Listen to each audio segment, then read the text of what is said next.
All right, guys, we were sitting in a 2014 Suburban with the air ride suspension, and customer states it feels like I'm riding a trampoline down the road.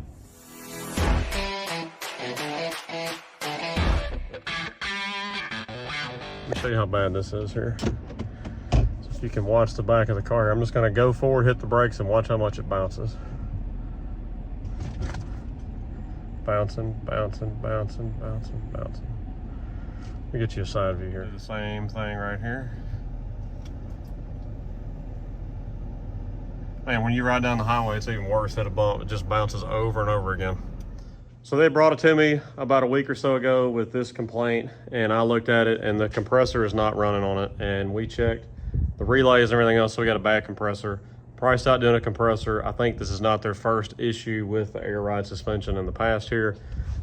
They said, hey, can we just do away with it? I said, yeah, sure. They make a conversion for it. So that's what we're going to do today. Let me turn you around here. I'll show you what we got. So we got in these two boxes here, the Arnott air ride conversion. This converts it to regular Suburban suspension with no air ride. And it's got the plug-ins to disable it so you don't have check engine lights for the air ride and everything else. So we're going to get busy putting all that on and make this thing ride right and not like a trampoline.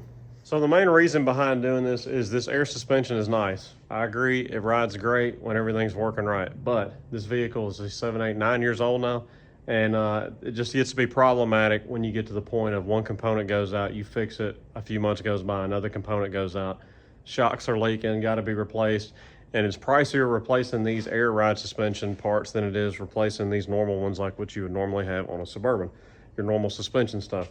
So anyways, this just kind of fixes it where you don't have to worry about it anymore, and it's normal suspension, and I don't think a regular Suburban ride's bad to me. So anyways, let me turn you around here. Let's get started. So pull all your tires and wheels off. If you have issues doing that, then maybe you shouldn't be doing this. So first thing, what you need a 15 millimeter socket. Need an 18 millimeter wrench, preferably a ratchet wrench, makes it that much easier. There's 3 of these 18 millimeter nuts on the top, so we're gonna undo those first. That's what your ratchet wrench or 18 millimeter wrench is for. And you do have some hold downs right on the top. Just slide those off as you go after them. All right, there's our 3 18 millimeter nuts we removed from the top there. All right, you have the 2 15 millimeter bolts that hold the bottom of your strut assembly on here. Back those out.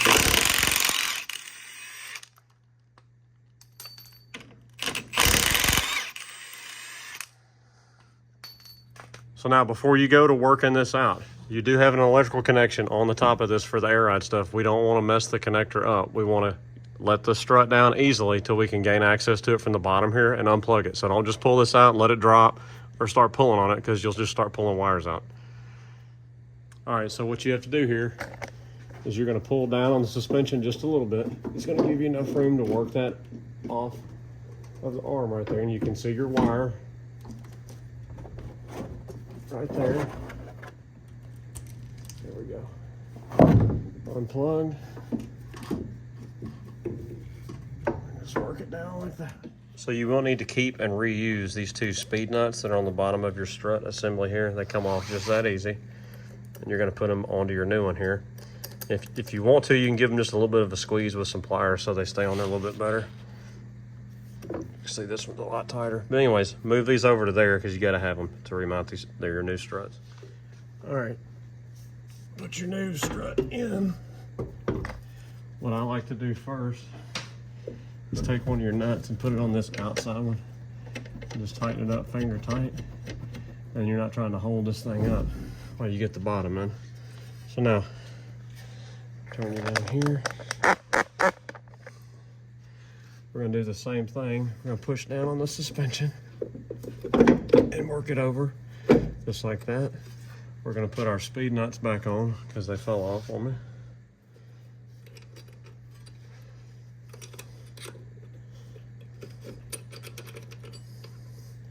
Put both of those back on.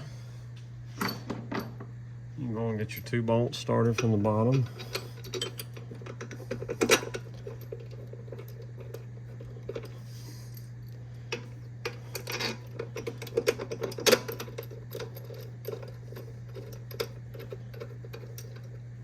Now you can finish putting the 3 on the top and go and tighten them down, and then tighten your 15s up from the bottom. All right, once you get done tightening everything up, put your little electrical hold down connector things back on top of your studs up there, and you're done on the front. Go to the other side, and I'll meet you on the back. All right, on the back. Now, first thing we want to do is disconnect our air lines from the rear air shocks here. And if you have air in your system, you'll get air out right now, but we know we have no air in our system here. So disconnect both of those. All right, next we want to disconnect our electrical connector right here from the top of the shock. I want to pop it off of its little hole down first. Now it's got a locking tab on it. If I can show you here, a little gray locking tab. Slide it back and then push and disconnect just like that. So now we got our air disconnected and our electrical disconnected. All right, I'm gonna disconnect your lower shock bolt. 21 millimeters, what this one is.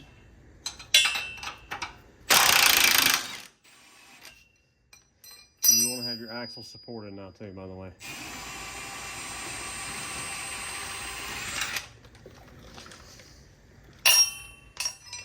All right, remove your upper shock bolt. Same size, 21. It's conveniently tucked behind this inner fender liner here.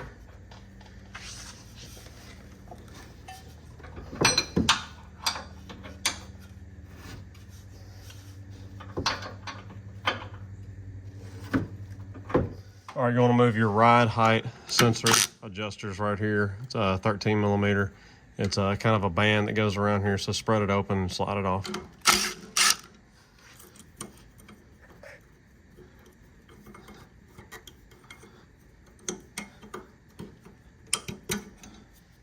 All right, you want to remove that bracket with the brake lines on it right there from the rear axle, so you got enough room to drop the axle.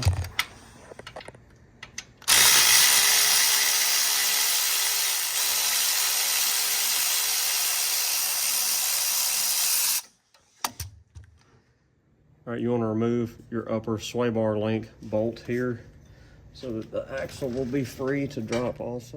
All right, we have both of our sway bar link bolts removed on both sides, so we're just going to ease both of these out of here because we're now going to, in my situation, I'm going to raise the vehicle because it's on a lift. Axle supported by my stands here.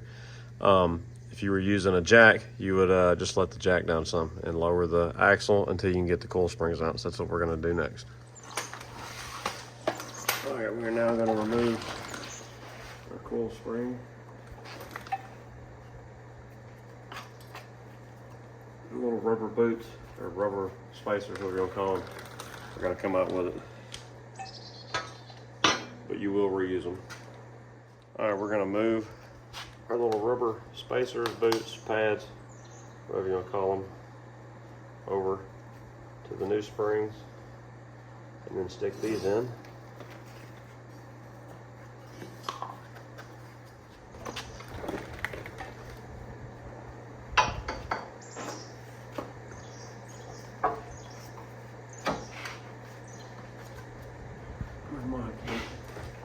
Axle down a little bit more, just slightly.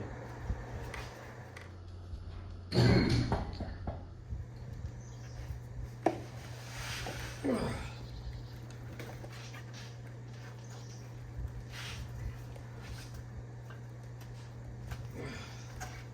we go.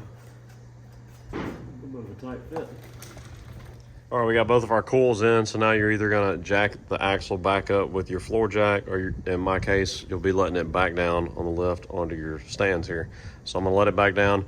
Just gonna put enough pressure on it so that I can line my sway bar links back up easily, and then we're gonna put the shocks in after that. All right, we have both of our sway bar links bolted back up on both sides now. Now we're gonna install our new shocks on the back here. Just as simple as putting your same hardware you took out back in. Put the smaller portion here at the bottom, like that. All right, so instead of trying to fight with trying to compress the shock, what I usually do is have my bolt ready. It's gonna go in the next portion down here. I get ready and I just cut this. And then it keeps you from having to try to compress the shock, because you can just guide it right in here as it goes down and push your bolt in, just like that. All right, we tighten our sway bar links up as we mentioned. We put the shocks in, tighten our upper and lower bolts for the shocks. We put that 10 millimeter back in with the bracket for the brake line on the rear end there, and we tighten up our ride height adjuster sensor deal right here on the upper control arm. So it should be everything here on the back now. I don't think I missed nothing. Anyways, we tucked the electrical connector up in here and the air line up in here so nothing's flopping around. So now we got one thing left to do, and that's to do some wiring right up here under the dash, which is basically going to fool the air ride suspension, so you're not going to have a service air suspension or something like that up there on the dash. So let's do that. All right, so we're under the dash right behind the OBD2 here, and your BCM is right here, and these are the 3 plugs you're dealing with. You have a white one, a blue one, and this green one right here. And it comes with very detailed instruction, tells you what pin number, what color wire on which color one of these plugs here you have to tap into. It comes with all these T-taps. And then we're gonna plug this is the bypass, into these wires. And we're gonna zip tie it up here nice and neat up under the dash so it's not flopping around, and then we'll be good to go. So this may be different on your model, but it wants us to remove the 30 amp fuse in the number 24 location, which is labeled RTD. So we're going to pull this fuse and remove it. Now this may be in a different location on your particular model. So your fuse panel is labeled, so just see which one it is. I need a finer pair. There we go.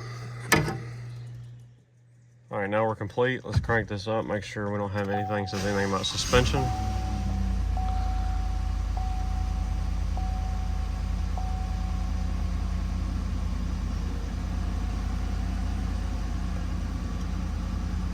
We're good to go. No service lights. I got to torque these lug nuts, put the center caps on, and then we'll go take this for a drive.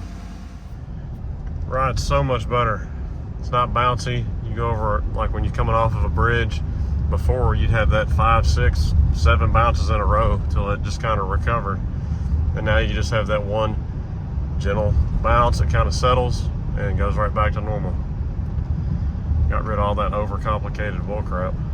All right, guys, hope you enjoyed the video on replacing this air suspension on the Suburban. It's a cheap option. It's a no maintenance option after you get rid of all that air suspension stuff, dealing with compressors and shocks leaking and airlines leaking and faults on the dash and everything else.